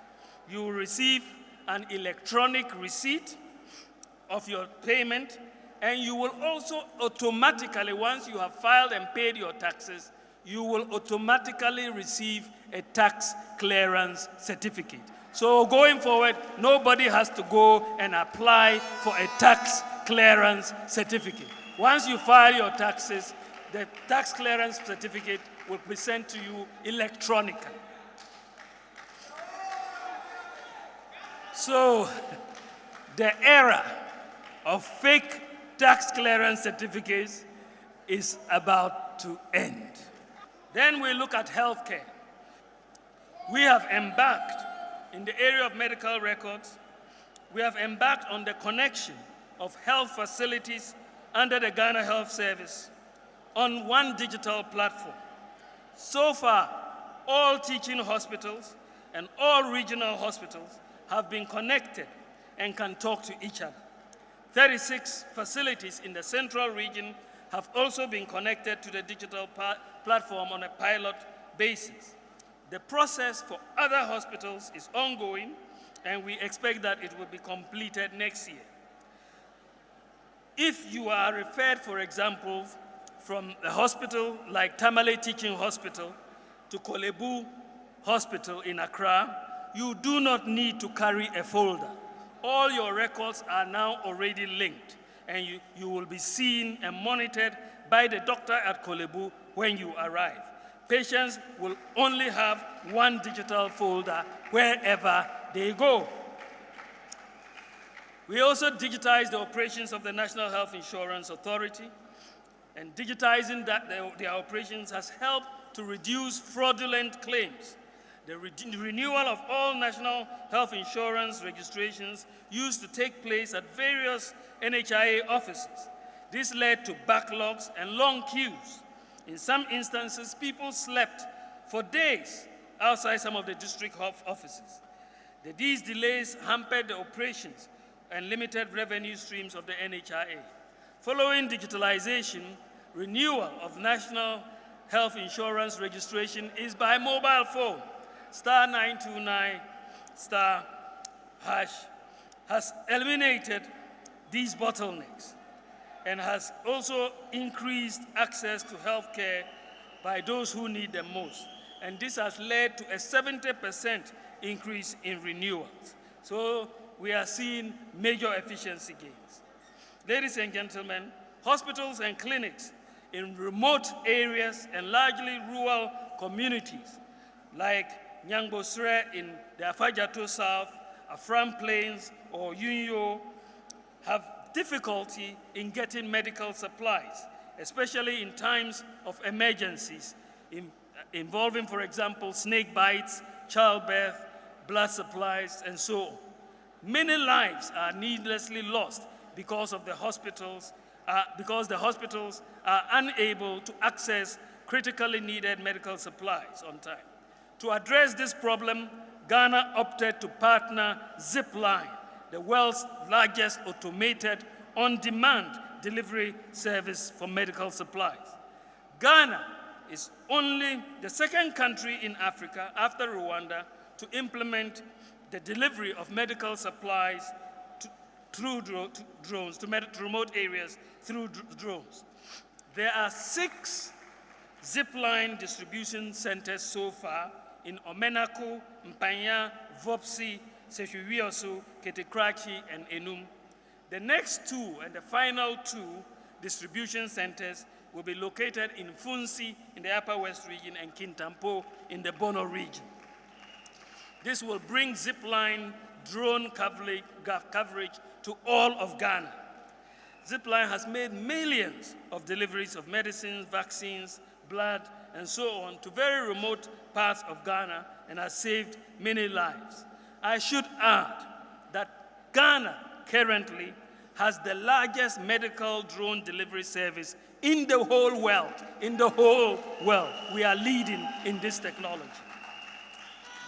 And what is even more impressive is that the drone centers, all these centers we've established, the 6 centers, are 100% manned by young, talented Ghanaians.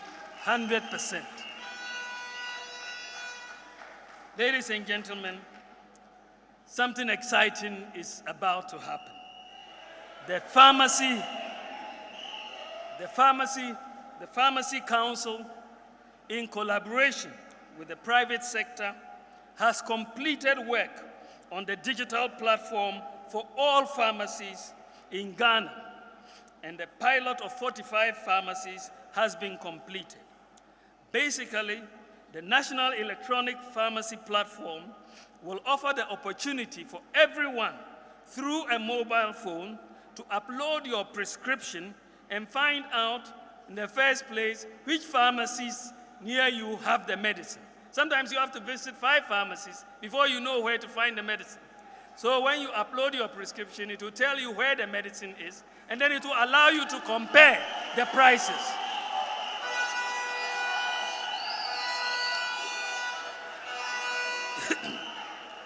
Then it will allow you to compare all the prices to find out which is the cheapest for you to go and buy.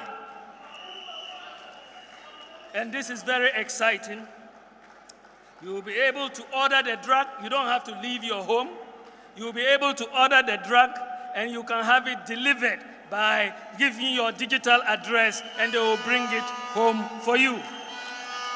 There are a lot of sick people who cannot leave their homes. There are a lot of sick people who cannot leave their homes but need medicine.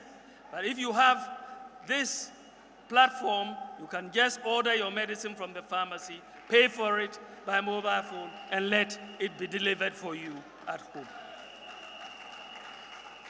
The National Electronic Pharmacy Platform will be launched just in the next few weeks. And this will make Ghana, this is massive by the way, it will make Ghana one of very few countries in the world to have a national scale e-pharmacy platform. We'll be one of very few in the world to have it. We're in the education sector. We have provided Wi-Fi, free Wi-Fi to 700 senior high schools. Free Wi-Fi, 700 senior high schools, 260 district education offices, and 13 public universities. And we have started the process of distributing laptops to teachers. And the next major effort on this scale is to provide tablets, and I know the Minister for Education is working on it. We want to provide tablets loaded with all the textbooks on the tablets to the senior high school students so that we don't have to carry paper and all of that. Ladies and gentlemen, with industrialization, agriculture, skills education, digitalization, our government is tackling some key challenges in this country. And these are key challenges we faced since independence. That notwithstanding, we have to acknowledge the reality of the hardships and suffering of people that people face in their everyday lives. In opposition, we promised to alleviate suffering of Ghanaians. So what have we done to mitigate and alleviate suffering? Ladies and gentlemen, the record shows that the MPP government, under the leadership of Nana Addo Dankwa Akufo-Addo, is a government that is predisposed and committed to reducing the suffering of Ghanaians. Over the last 5 years, we have implemented measures to alleviate or mitigate the suffering of Ghanaians. And I will list a few of them. We have paid the bills of some $1 billion annually in excess capacity payments to keep the lights on and to keep Dumsor away. We have reduced electricity tariffs cumulatively by 10.9%. When the previous government was in office, cumulatively, they increased electricity tariffs by 264%. We have reduced electricity tariffs cumulatively by 10.9%.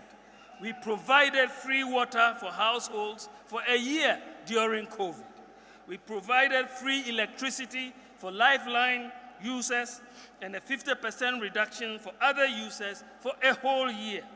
The electricity tariffs over the last 5 years have been the lowest increase for any 5-year period over the last 30 years. It's just been remarkable.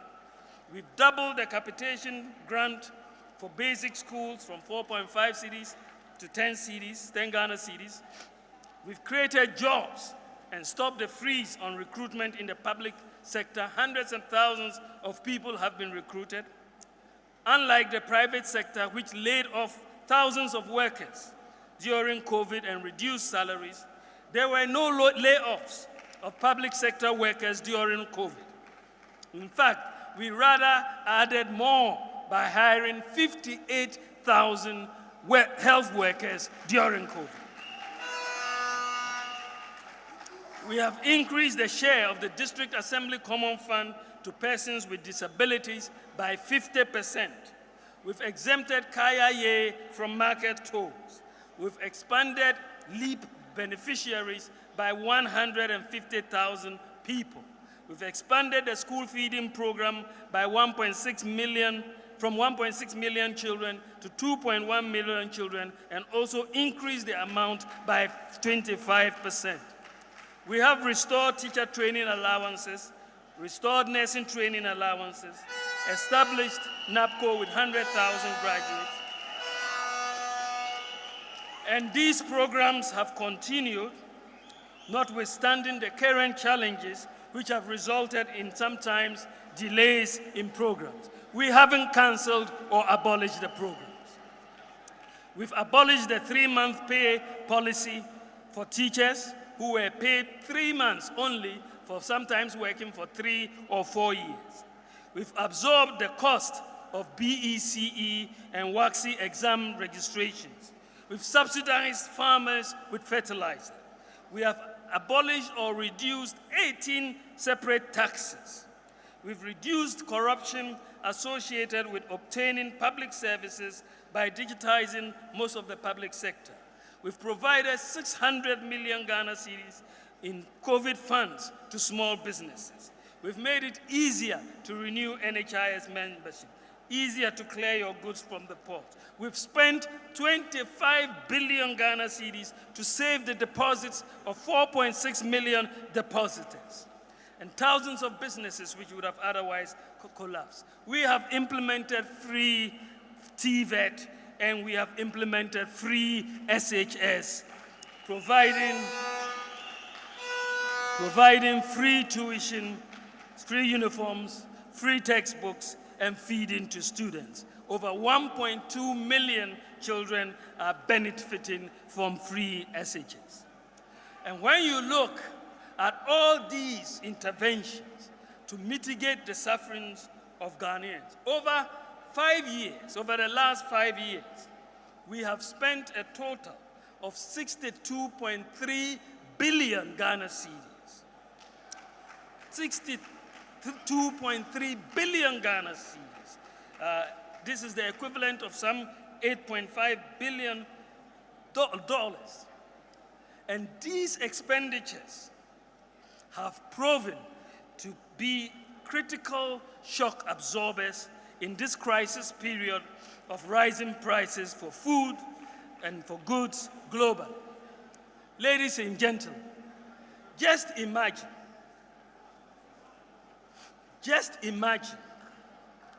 what many households would be going through today if, in addition to all the rising prices that we are seeing, if in addition to all these rising prices, just imagine how they would have been if they had to pay their children's school fees, if they had to buy textbooks, if they had to buy uniforms, if they had to pay higher electricity prices, if they had to pay BECE and WACSI exam fees. What if they had also lost their deposits at the bank? If they were one of the 4.6 million Ghanaians who would have lost their deposits at the banks? What if Dumso was back?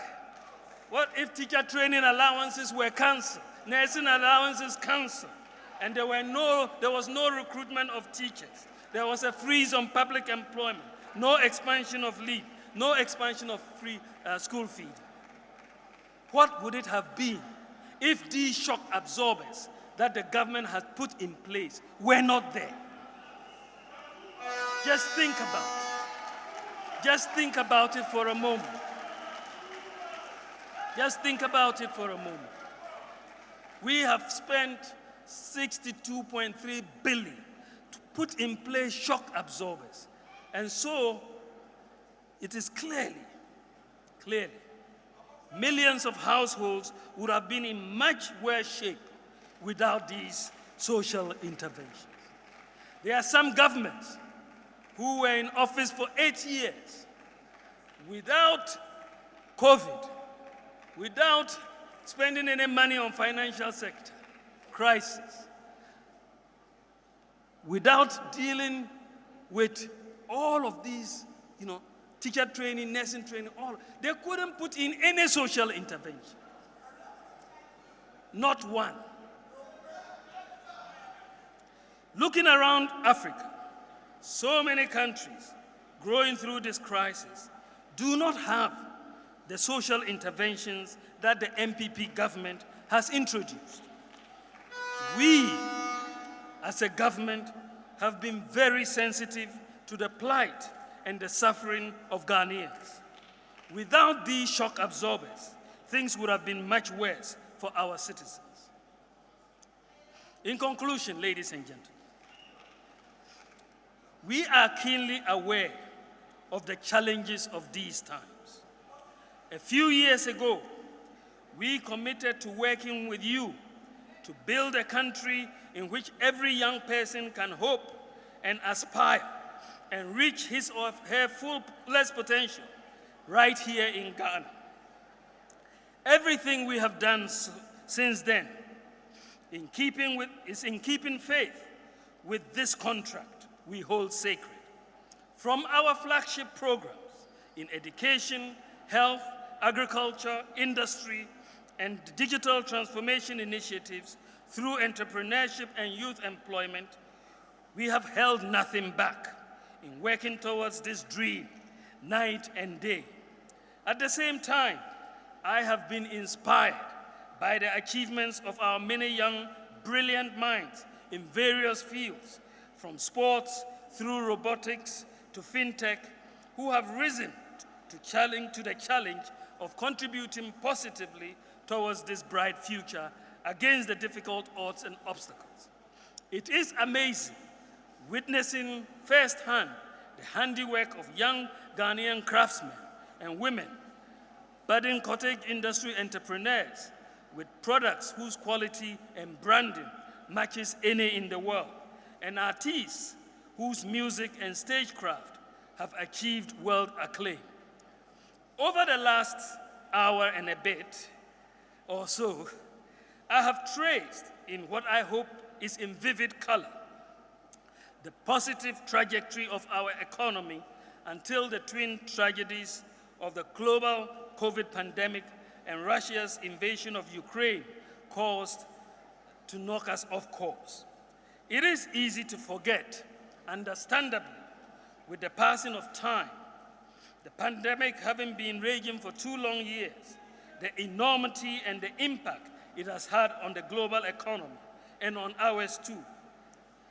But right at its very early stages, in April of 2020 to be precise, the managing director of the International Monetary Fund described it, amongst others, and I quote, as a crisis like no other, end quote. She went on to say that, and I quote, it is more complex with interlinked shocks to our health and our economies that have brought our way of life to an almost complete stop. The outlook is dire, and we expect global economic activity to decline on a scale we have never seen since the Great Depression, end quote.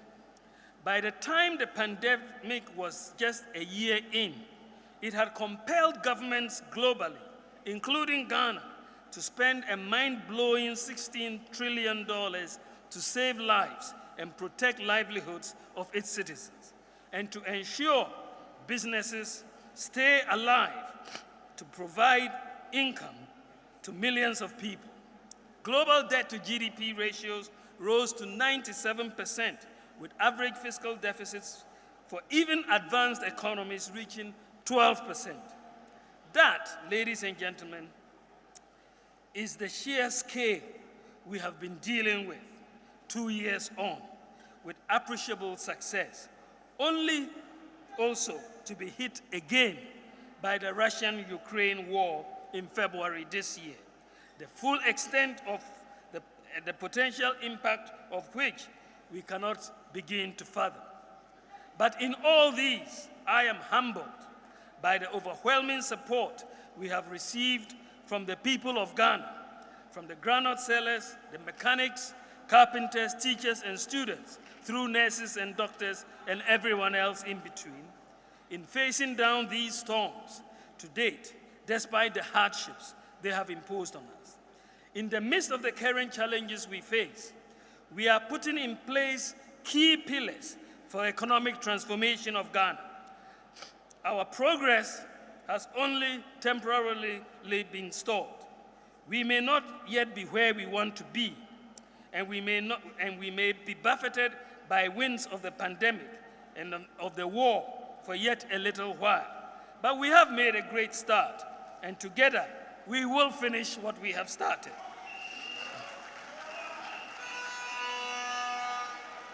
We understand your desires for a bright and prosperous future, a future that would have the resilience to better withstand shocks of the nature we are currently experiencing. I am excited about the prospects of the nation we are building, the brilliant minds being nurtured who are contributing towards this vision. We must allow our mindset to build our courage that we can be amongst the best in the world at anything. Some of our senior high schools are winning robotic competitions. We must believe in our capabilities and also do away with the impossibility mindset. We must believe in our capabilities. We are building a new economy. Under the leadership of Nana Addo Dankwa Akufo-Addo, for the first time in our history, Ghana has successfully issued a national ID card. For the first time in our history, Ghana has a digital property address system. For the first time in our history, Ghana has mobile money interoperability. For the first time in our history, any Ghanaian who has a national ID card can open a traditional bank account using their mobile phone. For the first time in our history, over 80% of adults in Ghana have tax identification numbers. For the first time in our history, Ghana is using drones for the delivery of critical medicines and blood. For the first time in our history, Ghana is implementing one district, one factory. And our government has facilitated the establishment of more factories than any other government since independence. For the first time in our history, Ghana has paperless clearing at our ports. We have digitized for the first time in our history the passport acquisition process. We have digitized for the first time in our history the acquisition of driver's licenses. For the first time in our history, we have implemented a Ghana.gov platform. And people can renew for the first time in our history their NHIS membership on the mobile phone. For the first time in our history, we can apply for scholarships on the mobile phone.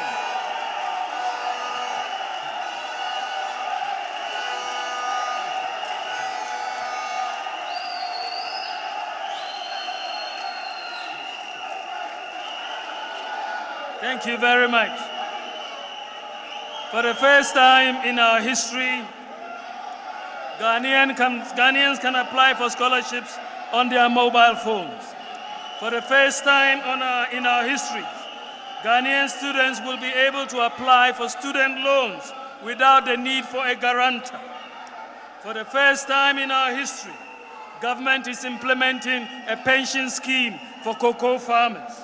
For the first time in our history, Ghanaians and law enforcement can find out the insurance status of any vehicle using the motor insurance database on your mobile phone. For the first time in our history, Ghanaians were provided free electricity for lifeline consumers for a year at the height of the COVID pandemic. For the first time in our history, Ghanaians were provided the 50% reduction for non-lifeline consumers. For the first time in our history, Ghanaians were provided free water for their year during the COVID pandemic. For the first time in our history, we provided Wi-Fi to 700 senior high schools and 13 public universities. For the first time in our history, Ghanaian pensioners can obtain their SNIT pensions just after 10 days after application for their pensions. For the first time in our history, a nationwide e-pharmacy will be launched in the next few weeks.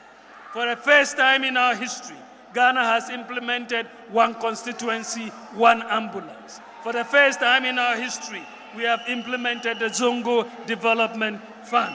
For the first time in our history, we are implementing one district, one hospital under the Agenda 111.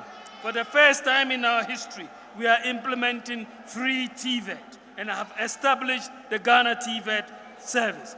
And for the first time in our history, we have implemented free senior high school education.